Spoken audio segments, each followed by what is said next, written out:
Hi everybody, welcome back to Jenkins Boat Works. I am Chuck Jenkins.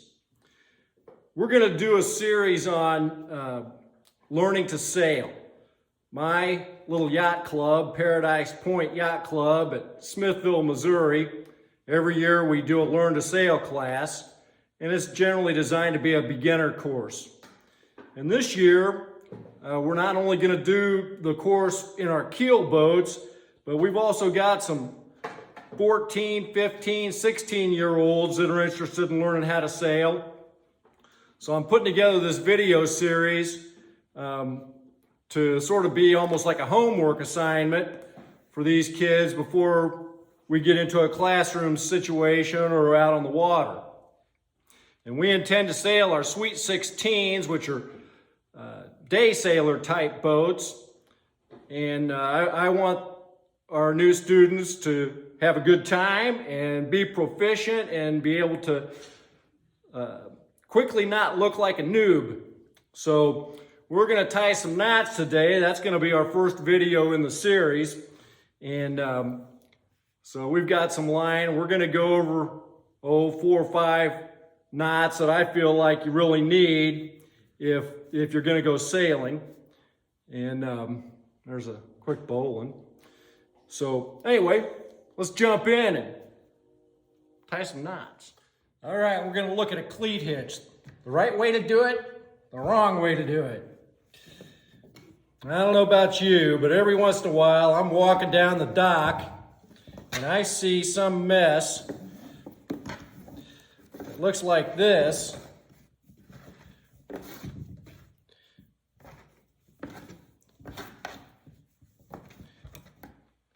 And I don't know what that is. I guess it's not going anywhere, but what a mess. And if you need to undo this quickly, well, you can't. So let's look and see how we should do it. If I'm going to be someplace just for a short period of time and I want to tie up, I'll grab onto the end like that, come over. So you got a nice X here, like that. And then you just turn that under like that. Boom. You got a bridge over 2 rivers. A bridge over 2 rivers. Right there. That's all there is to it. It's not going anywhere. If you're going to be someplace for a while or it's a dock line and you just want to make sure it's not going anywhere, you might come all the way around once like that. Come up. Over, make your X. When you come back around, turn it under, boom. It's not going anywhere. It's easy to get loose, and you're on your way. You see this? You know somebody has no idea what they're doing. I know boats are expensive. You don't want them getting away, but that's a mess. And it's a sure sign that somebody just hasn't learned the proper way of doing it. So this is a proper cleat hitch. Come around, make an X, come back, under, that's it. Our next knot is a bowline, and this may be one of the most used knots that you will see in a nautical application. What I do is I grab it here on the bitter end, that's your end, is the bitter end. You may have seen this like when you first learned this knot, let's say you were in scouts or whatever, and they would tell you, make a hole and a tree coming up, and then the rabbit comes up out of the tree, goes around, or out of the hole, goes around the tree, back down the hole. And that's clearly a way to do it. Bridge over 2 rivers. Okay, I do it a different way because I don't want to make a hole in a tree and a rabbit. I hold the bitter end in this hand, the other just loosely in the palm of my hand like this, come under, use my fingers and grab that part, bring it through, put the bitter end in that hole and pull it tight. Just like that. Same deal. I think a bowline, you'll see it used with people that do rappelling or cliff climbing or that sort of thing. They'll put it around themselves.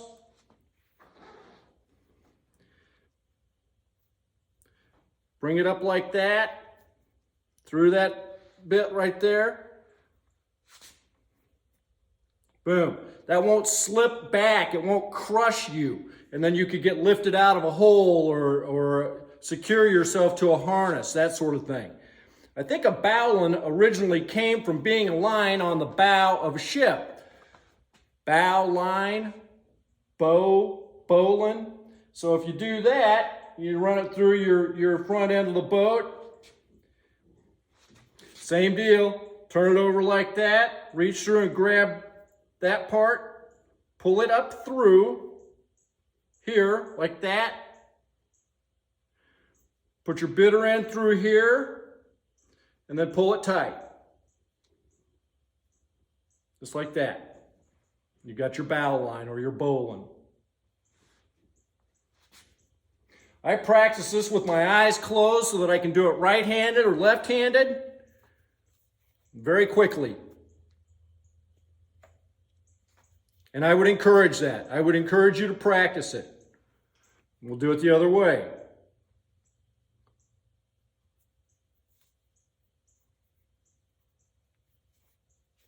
Not quite as good left-handed, but you see what I'm saying.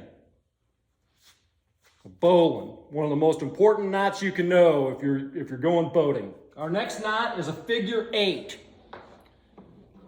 An overhand knot is just take it over and through.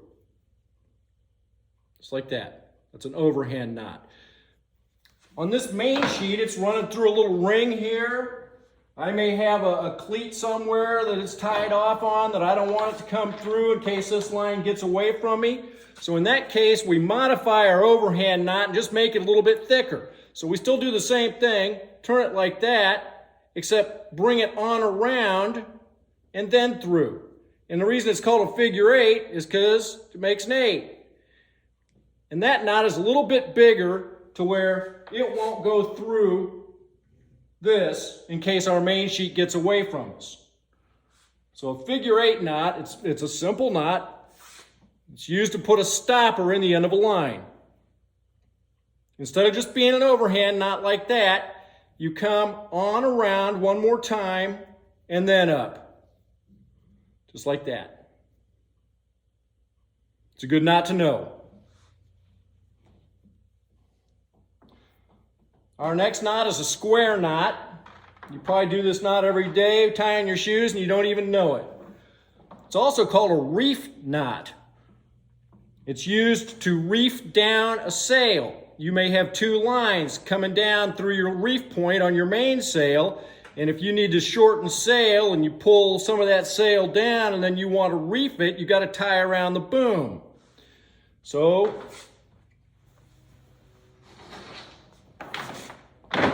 in that case, let's say these are both hanging down from my sail and I'm going under the boom. It's right over left, left over right. Just like that. And you can see why they call it a square knot, because it makes a little square in there. The other thing you'll notice is we've got a bridge over 2 rivers. Again, here, there, here, there. If you tie it to where you're not right over left, left over right, it doesn't matter which one you start with. You can tie a granny knot. I can't do it. A granny knot is like a square knot, except they're not both coming out on the same side. It'll slip on you. A square knot or a reef knot will not. You just want to make sure that your bitter ends are coming out to where they're on the same side. Reef knot, square knot. Important. All right, we got one more, clove hitch. We'll go do that here in a second. Okay, let's tie a clove hitch. This is a temporary knot. Cowboys tied their horses up in front of the saloon. Come around, come over the first time, back under, and back through like that. Look at that, bridge over 2 rivers.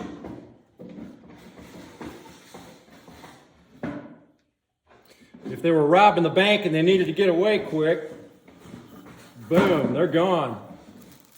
It's easy to do.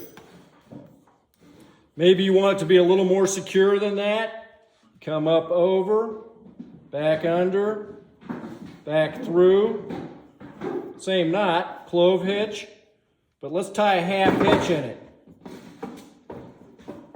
Just come through like that. Now that's not going anywhere.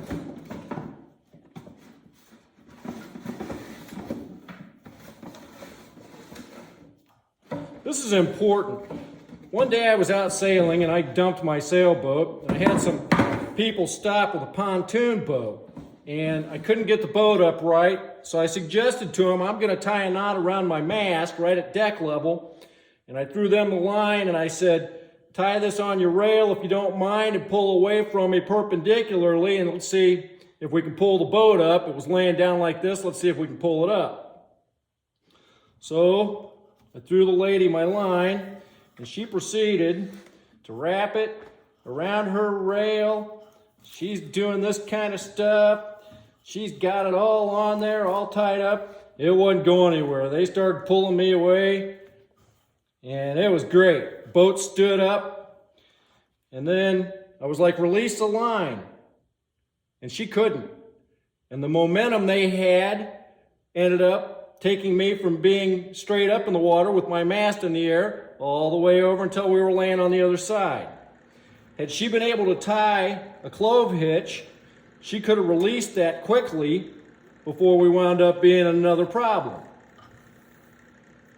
But she didn't know what she was doing. I appreciate their help. They ended up towing me into the dock, and it was very nice of them.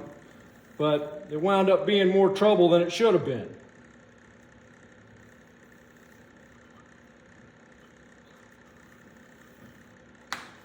It's a pretty easy knot. And that would have held good enough, or she would have put a half hitch in it like I just showed a second ago. It's still easy to get loose. That's not going anywhere.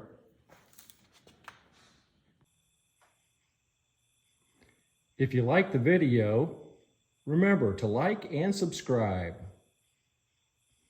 We'll see you next time.